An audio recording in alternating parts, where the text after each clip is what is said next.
Hi everyone, welcome back to my lab and today's video, which is going to be a review and demo of the brand new Natasha Denona Sunrise palette. I have been anxiously awaiting my palette. I ordered it from Sephora and I've been playing with it. I made a few looks and I'm ready to share my thoughts with you.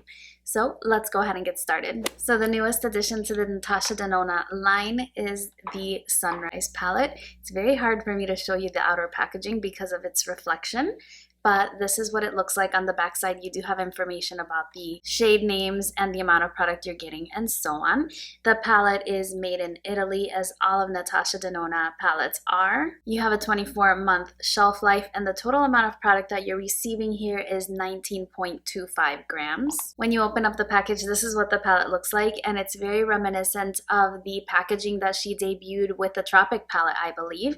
So it's that hard casing, and on the back side you do have those little dots so you can pop out the shades and put them in a magnetic palette if that's what you choose to do. The package is quite heavy. I noticed that as I was applying my makeup and using the palette as a mirror. It's very heavy but nicely weighted. When you open it up, you do have a mirror inside, and here are your shades. You have 15 brand new shades. There are no repeats from other Natasha Denona palettes, and you have a variety of her classic finishes. You have metallics, creamy mattes, and duochromes. The Sunrise palette was to be a sister to the Sunset palette, so here she is next to her sister.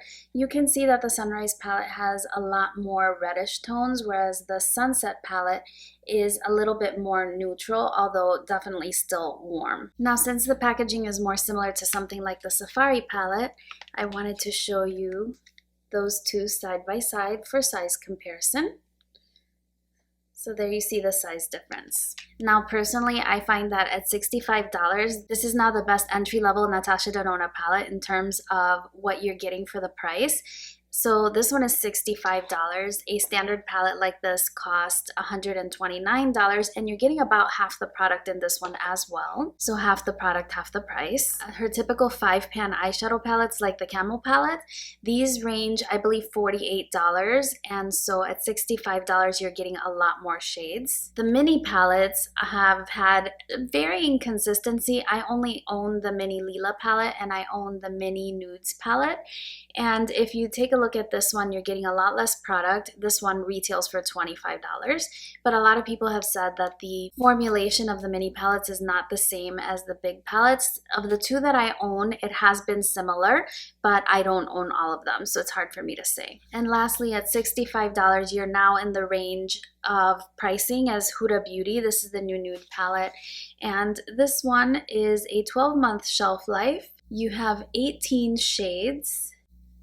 I'm not exactly sure about the amount of product because it's not on the back side here, but I will put it up on the screen so you can compare the amount of product. So in my opinion, if you're new to Natasha Denona and you're drawn to these shades, this is going to be a great place to start. I've made a few looks using the palette, and the shadows that I've used have all been excellent. The creamy mattes are exactly what I expected from the Sunset palette, which incidentally was my favorite Natasha Denona palette prior to the release of the gold palette. After using this one, I still find that the gold palette is my favorite because it has those greens, and I just love green eyeshadow. But the quality in here is exactly what you would expect from her traditional metallics, from her duochromes, and her creamy mattes. They're all on par with all of my other more expensive palettes, and so quality-wise, I definitely recommend this. I think it's just a great place to start. When working with the palettes, the matte shades are a little bit powdery, but if you tap off the excess of your brush, you don't have any problem with fallout. The only shades I experienced a little problem with fallout was the shade Aster, which is this one right here. It's a duochrome, and I'm really drawn to that palette. I'm already starting to get a dent in it because every time I create a look, I want to use it. It's just such a pretty shade. Other than that, the others I really didn't have any issue. I did prefer to apply them damp because you get more of a metallic impact, but you can use them dry and they look beautiful as well. This is particularly true for the shade Day Spring. Oh my goodness, this shade swatches beautifully and it applies just as it swatches. So I think it's great. I think it's it's just what Natasha Denona needed. I think this price point is a lot more reasonable, and I think that a lot more people will have the opportunity to try out her formula in a larger eyeshadow palette. I hope that she makes more palettes like this, because I just showed you my Sunset palette. Here's my Safari palette. Even though I've used it, it looks brand new. There's just a lot of product in these eyeshadow palettes. I'm never gonna go through them, and even this one at a total 19.25 grams of product, you're getting a ton in here, and you have the possibility of making a variety of shades. You have a portion that's a little bit more neutral, a portion that's a little bit more warm, and I think that if you're a person that really enjoyed the Modern Renaissance palette, for example, I think that this might be right up your alley. So if you can't tell already, I'm giving it a rave review. I think it's an amazing, amazing palette. I'm so happy to have it in my collection, and I really, really hope she makes more palettes in this size. It's just amazing. I've just recently bought the tan palette, which I really loved, and now this one, which I really love. She's on a roll for me. I would love to know if you've tried out her brand and what your favorite products are. Her eyeshadows are just, they're amazing, and her face products are really, really great too. I do want to give you the chance to check out the eyeshadows in action, so I'm going to give you a little brief demo of how I created this look. I'm going to show you how I created this eye here, and it took me altogether filming time literally like 5 minutes to create the eye look. With editing, it's going to be considerably shorter, but I just want to give you an idea of how easy it is to create your eye looks and how pretty they turn out. Also, as you're watching the demo, let me know if you enjoy seeing the demos, or if you would prefer that I just give you my overall opinion while wearing the shadows so you can see what they look like. They take quite a bit of time to edit. It's a miracle that I filmed this one in 8 minutes, but the shadows were just performing so well. But it's not always the case, so let me know if the demos are something you appreciate, because if not, then I can definitely drop that off of my reviews and just give you my opinions on the palette while wearing it so you can take a look. Anyway, let's go ahead and get into it. I start the look with my Sonia G Detail Pro brush, and I'm using the shade Morgan, and I'm going to apply that down as a transition shade.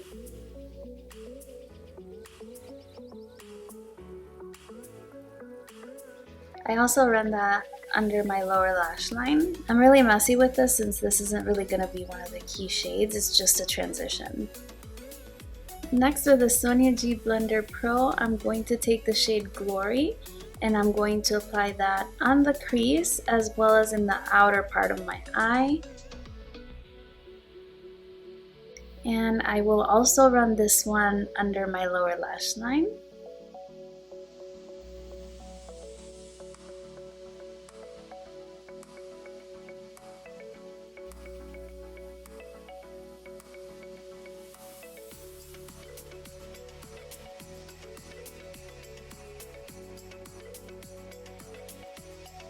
Once I got the desired intensity, I'm just going to blow that outward using the original brush, and I didn't apply any extra product. For a deepening shade, I'm using the shade Clove, and I'm using a Makeup Geek Detailed Crease brush, and I'm applying that on the outer V.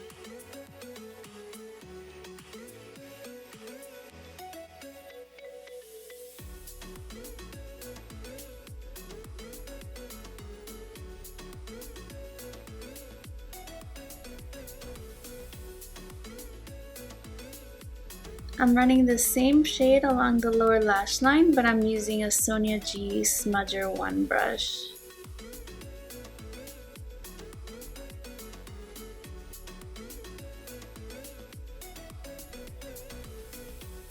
And then backtrack to the Blender Pro to make sure it's all blended.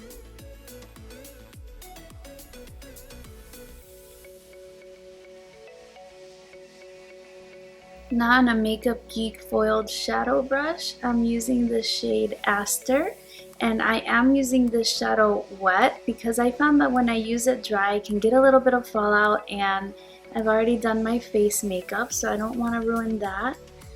And I don't want to put any powder down either. So I'm just using it wet. To me, that was one of the most eye-catching shades in the palette. Now I'm going back into the detailed crease brush and the shade Glory, and I'm just going to blend the outer edge here a little bit. Nothing too crazy, just trying to make sure I get a good transition. I do have a little bit of fallout, And now because I wanted a peachy vibe, I'm using the shade Awakening. And I'm going to apply that on the inner corner,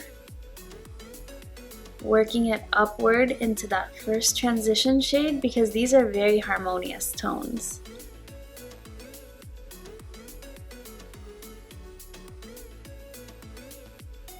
And I also run that over the inner part of my lower lash line.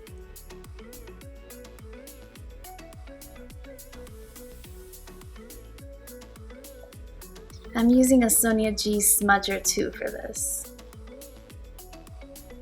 For my brow arch, I'm using the shade Laurel, and this is a Makeup Geek small crease brush. I'm also going to apply this to my inner corner.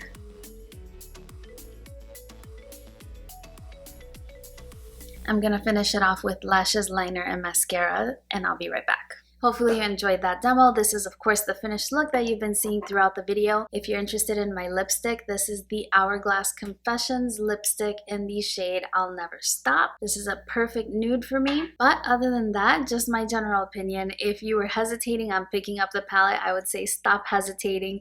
It's definitely a go. So let me know if you picked it up and how you're loving it, because I imagine you're absolutely loving it just like I am. With regard to the shades that I experienced a little bit of fallout with, using them with a damp brush, they apply beautifully. It definitely minimizes the fallout, and then if you use a sticky base, a glitter glue or something like that, it's going to adhere perfectly and you're not going to have any trouble at all. And you of course have always the option of doing your eye makeup first, which I often really enjoy, but for YouTube video I think aesthetically it looks better when the face makeup is complete. Let me know what you think about that too. I'm definitely out on a mission to improve my channel, and so I love your feedback and I really appreciate it.